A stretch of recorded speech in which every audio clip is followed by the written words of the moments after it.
Hello students, in this video let us talk about the important part of this subphylum Vertebrata.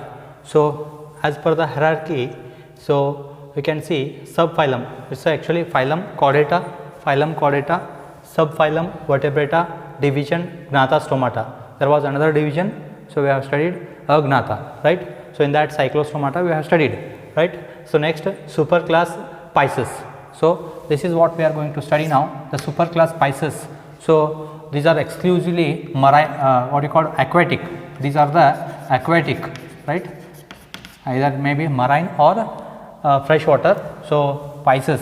So even this Pisces, superclass Pisces is divided into two classes. That is class number 1. That is class 1 Chondrichthyes, and class 2. So that is Ostricthyes, right? So these are the two classes and their respective characters with difference we can study in one video. Yes. So now the Chondrichthyes, as we know, chondrocytes. So the endoskeleton system is made up of chondrocyte, as I explained in an early video. So next here osteocytes, means osteocytes are present in the endoskeleton, which is bony, right. So that is a Ostricthyes, right. So with examples and the general features let us study. So in common these both have some common features. So and there is some differences. Let us talk about the along with the difference, right. The comparison, like, okay. So you can study the comparison as well as the general features of this, okay. So these are Chondrichthyes. So that also commonly called as cartilaginous fish. These are called cartilaginous fish, and these are called bony fish, commonly known as bony fishes, right. So that also you remember the difference between cartilaginous and bony fishes. There are many differences. Let us see with general features, right. So first one, these are marine cartilaginous fishes. Cartilaginous, see, this is the cartilaginous fish, right. So cartilaginous fish, take it clearly. So that is cartilaginous fish,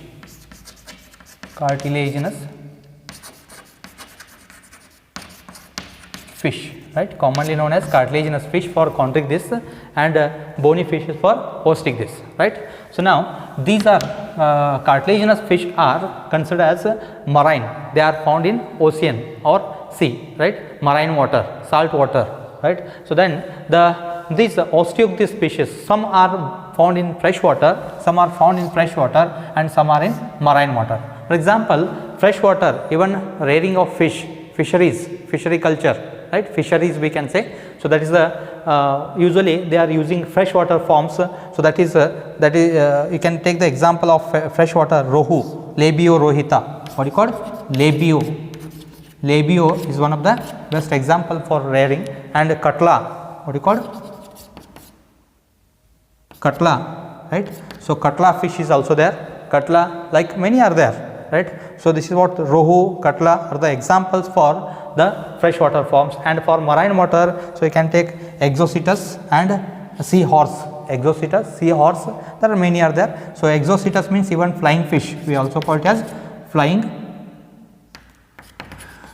fish, right. So this is also called flying fish, right. So this is what the freshwater form and marine. So here you can take the example of shark, ray fish or ray string fish. So Pristis, that is also called sawfish. So like Scalidon is also called dogfish. So right, there are many examples we can take, right. See, first one, the first character, that is habitat. Regarding habitat, that is marine. These are found in both kind of water, that is fresh water as well as marine, right. So next one, the endoskeleton, as I explained earlier only. So that is endoskeleton is made up of cartilaginous tissue, hence these are also called cartilaginous fish, that is endoskeleton, okay. Skeleton system, right, endoskeleton we can say. Next here, this endoskeleton of Ostricthyes are made up of bony, which is bony tissue, right. So next, the skin, when you consider the skin, so skin is covered by placoid scales. What you call, very important, placoid scales, right, placoid scales. So usually they are appears normal, right. So they are protective in function, placoid scales which are appears normally like overlapping, right. So these are placoid scales which are small in size usually, right, small in size, and protection is the function, right. Here instead of placoid scales, they are here what we call cycloid and ctenoid. So it's a ctenoid means like a comb like, so that is the appears like a comb, right, like this, right. So and these are somewhat oval shape and overlapped like this, overlapping, understood. So both functions is quite what you called protection is the function, okay. So that is protection is main function, and placoid scales are here, but here cycloid or ctenoid scales we can say, right. So next one, the mouth.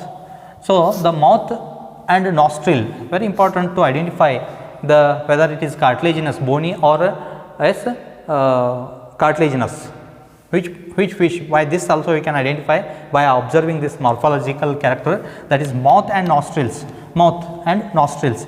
So usually they are present at ventral side of the body. Ventral side means, so for example, this is the, when you consider body, so body of a fish, right. So body of fish, so mouth at tip.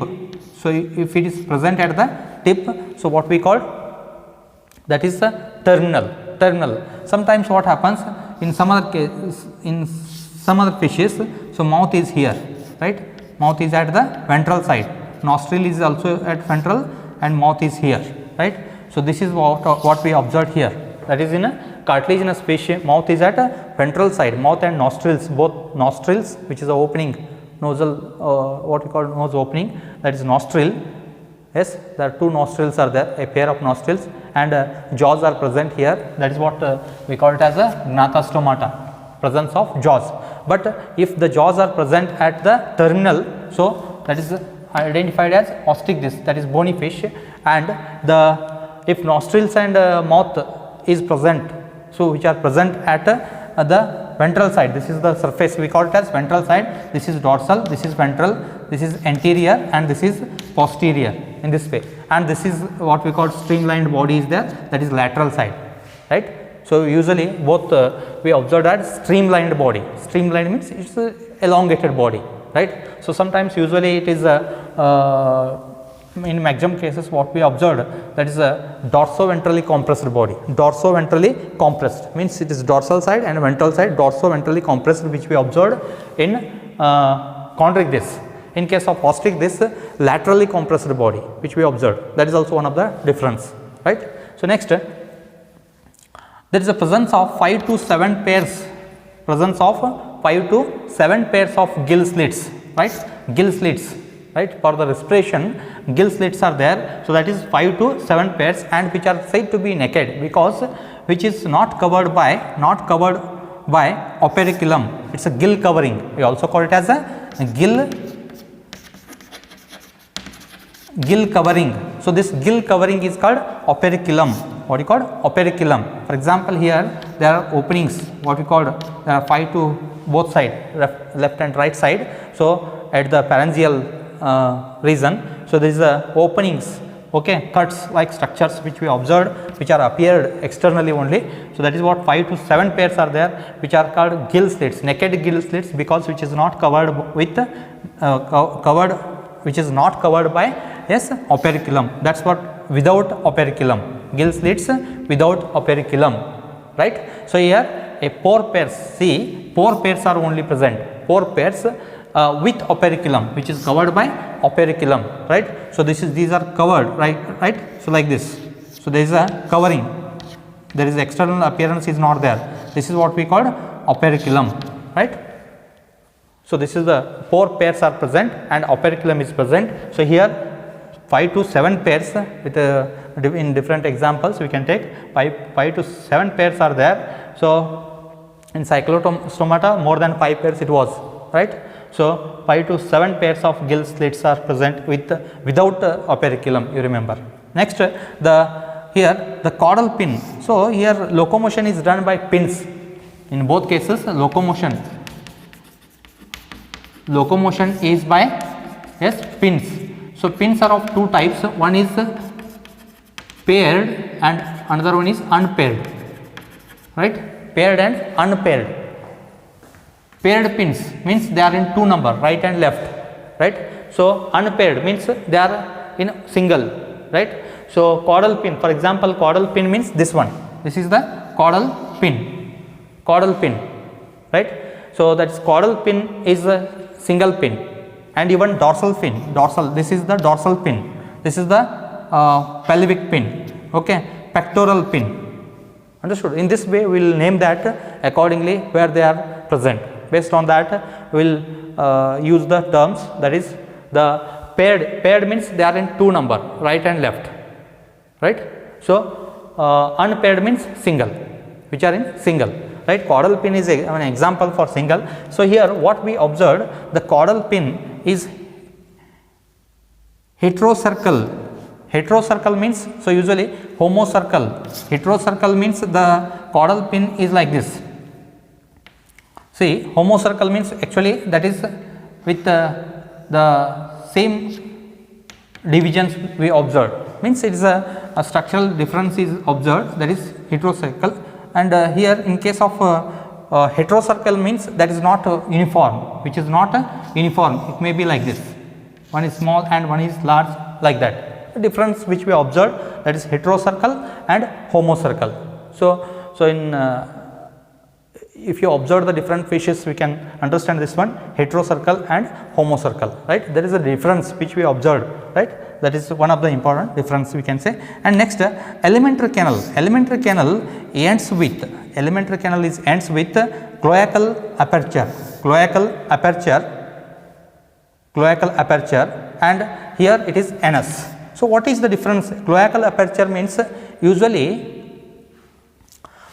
the cloacal aperture means it's a three things are there here. One is for the reproductive structure, reproductive opening, and the even alimentary canal opening,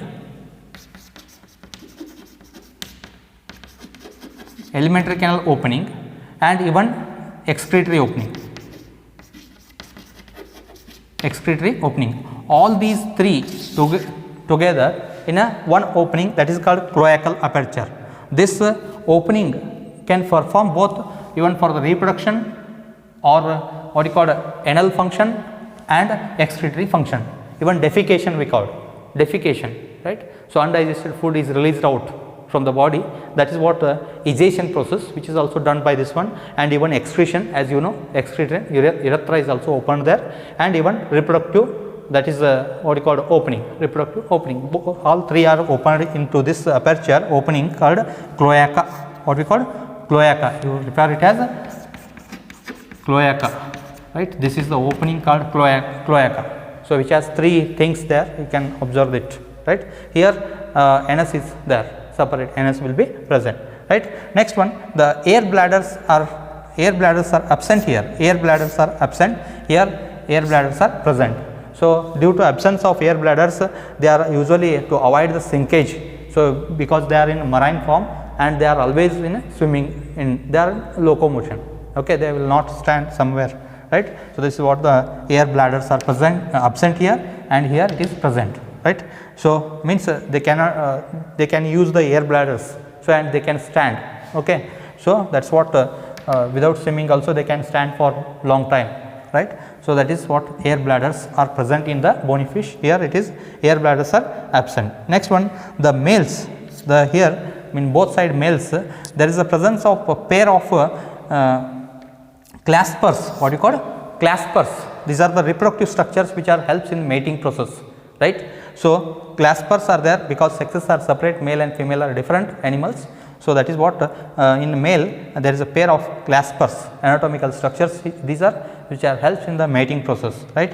Here claspers are usually absent, right. So next one, the other characters, like you can take the reproduction. So both sexes are separate here, sexes are separate, male and female are different animals, sexes are separate said to be, and fertilization is in case of this chondric, this fertilization is internal. So it is fertilization is internal, here fertilization is external. fertilization is external, right. So, and development is mostly here within the body, and what you call there is no larval stage, direct development will be there in both side, direct development. Okay. So, and here due to presence of this one internal what you call there is a cloaca aperture is there, no, they can store the semen, and internal fertilization may take place, or hatching of that eggs inside the body and release the young ones. That is why what we called the chondric, this shows that viviparous, they are said to be viviparous, which are not laying the eggs, right.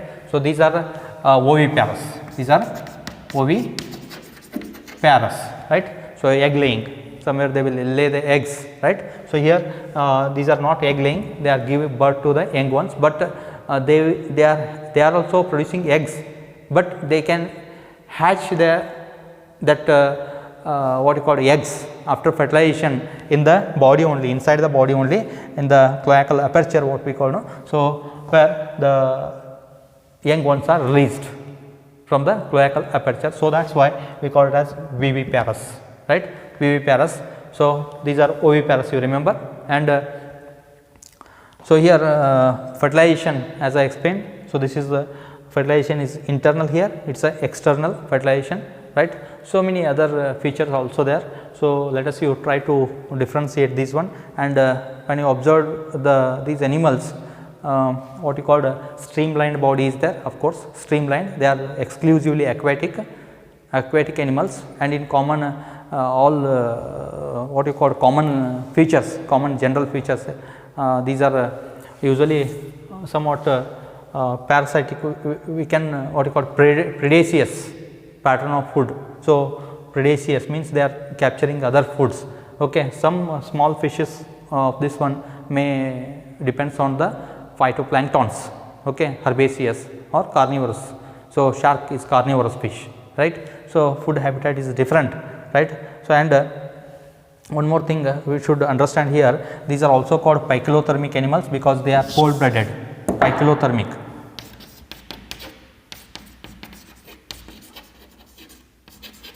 Poikilothermic animals. Poikilothermic animals means they are cold blooded. Cold blooded means their body temperature is not constant. Their body temperature is changed according to the change in the environment. So, that is also one of the important feature of this one. So, both are said to be cold blooded, that is what we call poikilothermic animals, right. So, and some fishes for example, in a ray fish, electric ray fish or sting trigon, they may produce some electricity also, right. So, that is ray fish, electric ray fish can produce the electricity, right. So, nearby that usually that is what self defense mechanism what we call, and that is a escaping mechanism you can say from the enemies, right. So, as fisheries in rohu and katla, economical importance is also there here, right. So, this is about the the Pisces class, Pisces, which has two classes, Chondrichthyes and Ostricthyes, and in the next class about Tetrapoda, let us we will see in the next video. Thank you, students.